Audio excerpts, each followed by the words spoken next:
Hi everyone, it's Gigbeef here, and today's video is an AKS 74U build guide masquerading as the next video in the Punisher series, with this one being part 3. In all seriousness though, most of the thought for this quest comes from choosing an efficient weapons build to run. As I've mentioned many times before, the Punisher questline in my opinion is one of the best in Tarkov, and absolutely worth doing as soon as you're able to as a newer player.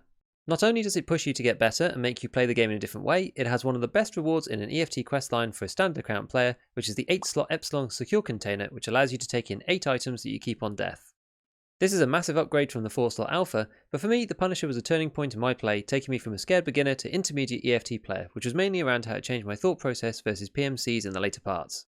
There are 6 quests in total, and I'll be covering all of them with a video for each one, so stick around and let's get going. Alright, so today's quest is another fairly straightforward one before we get into the trickier Punisher quests. This is the last one that only has scav kills in the requirements, which means that like parts 1 and 2, it's fairly formulaic to complete once you know where you're going and what you are doing.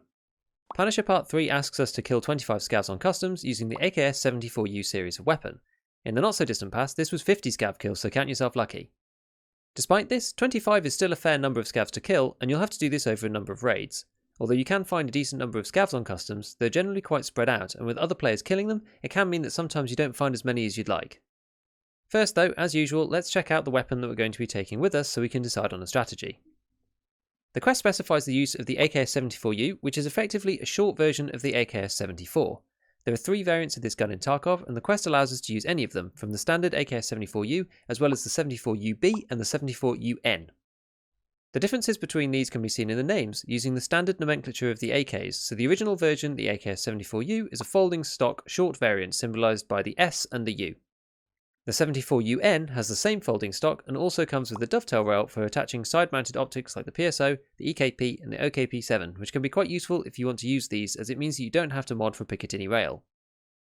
The 74UB also has a rail for side mounting like the N, but is designed as a suppressed weapon, so the default or stock version of this gun comes with a PBS-4 suppressor, and interestingly also has a modified dust cover that incorporates a sight designed for use with subsonic ammunition.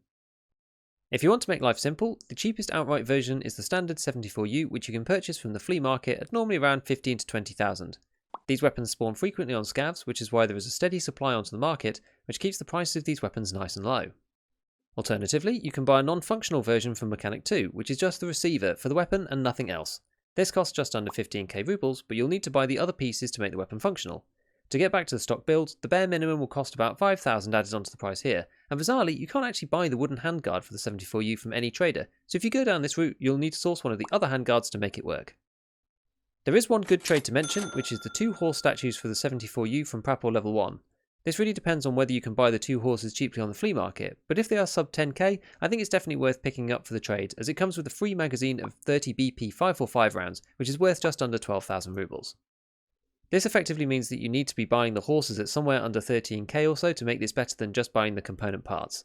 I'll also touch on ammo in a moment. Outside of this, I'd just advise buying the cheapest usable 74U on the flea. Absolutely feel free to use this gun as stock if you like, as it's much more than sufficient to get the job done if you know where you want to go and are fairly comfortable using point shooting and the iron sights on the weapon. You can use either the shooting range or offline mode to get a bit of familiarity before you run it live in raid if you prefer. If you want to go suppressed, there is another trade which can be good, which is 1 cat for an AKS 74UB. As we briefly touched on earlier, this comes with a PBS suppressor as standard, which are around 20 to 25k on the flea usually, and 1 mag of BP 30 rounds, which as we said is worth around 12,000 rubles. The cat statues vary in price, but tend to be around 30 to 35,000, so this is worth it if you want to run the suppressor. If you have a bit of spare money and find the stock 74U hard to use and want to give it a bit of modding love, here is what I would suggest. For compensators, you can get the JMAC RRD from Mechanic 3 for 10,000 rubles, which gives minus 11 recoil, or alternatively the Zenit DTK1 from Skier 2 at 5,000 rubles for minus 7% if you don't have that higher level on Mechanic yet. For a handguard, the B11 is sensible as it's cheap, and the equivalent alternative, the Goliath, blocks certain attachments, so it's safer to go with this one. You can pick it up from Skier 2 for 5.7k. Incidentally, it gives minus 1% recoil all on its own.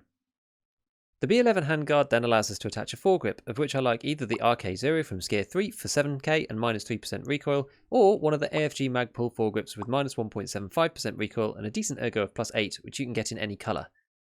Those are available from Peacekeeper 3, Skier 3, or cheap on the flea market. The cheapest one is the green from Peacekeeper at $49, which is approximately 6,000 rubles if you don't care about the styling.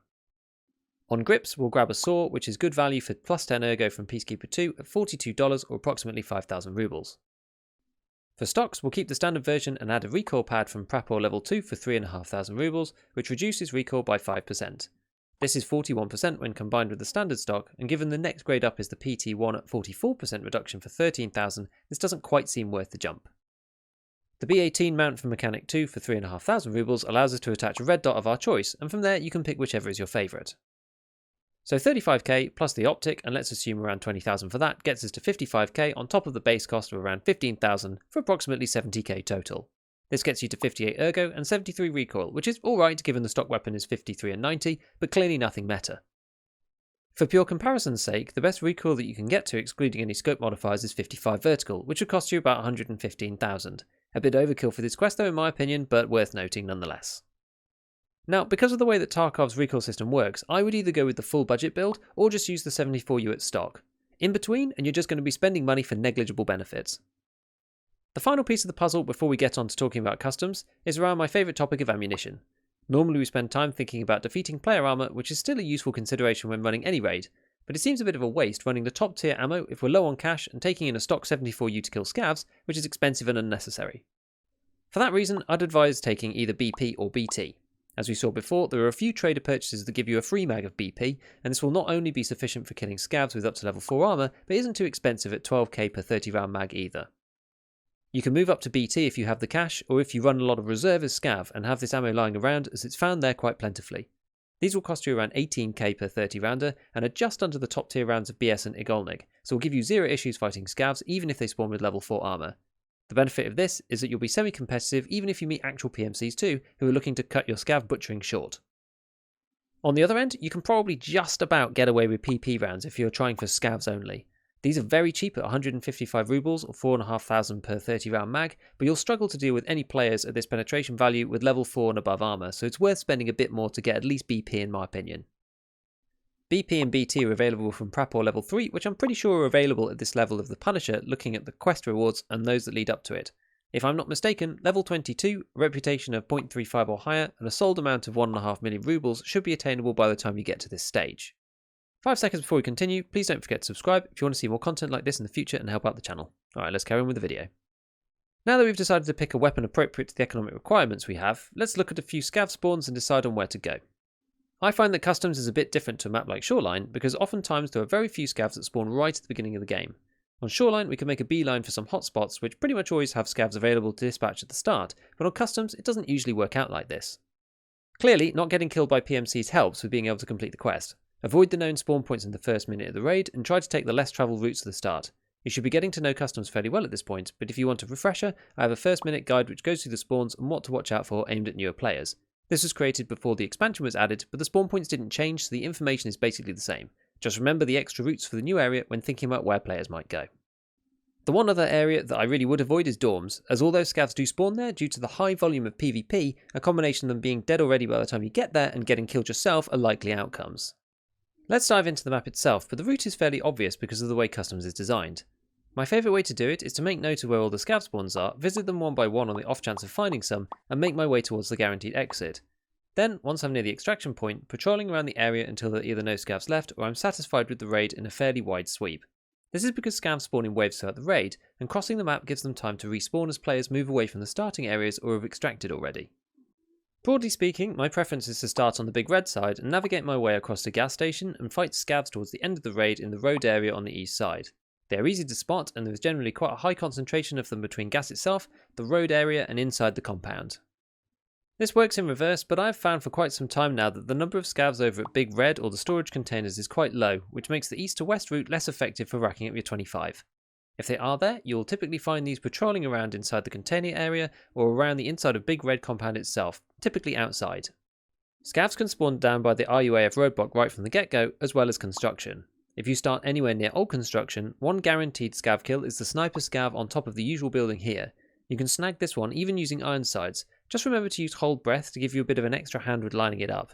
If you get too close you will start taking shots, but it is possible to kill him whilst being outside of range. Slightly further up on the road by the bridge you can find a couple of others. These typically die quickly at the beginning if present, as it's the route to dorms, so be careful if you're first there that you don't get people rushing up from behind. Construction is a good place for scavs as there is quite a few points where they can appear. Firstly, the sniper that we spoke about before is there, but also there are 2 spawns, one in the old construction area itself where scavs wander about throughout the game, and one near the porter cabin closer to the new construction shell building. This building also gives a great vantage point around the whole area, and you might be able to spot any scavs in the bus station just over the road, or a little further along the route to gas station itself. A sniper scav can spawn high up in one of the towers nearby in an inaccessible location. It's not super common, but keep in mind if you start taking periodic random shots from somewhere around here.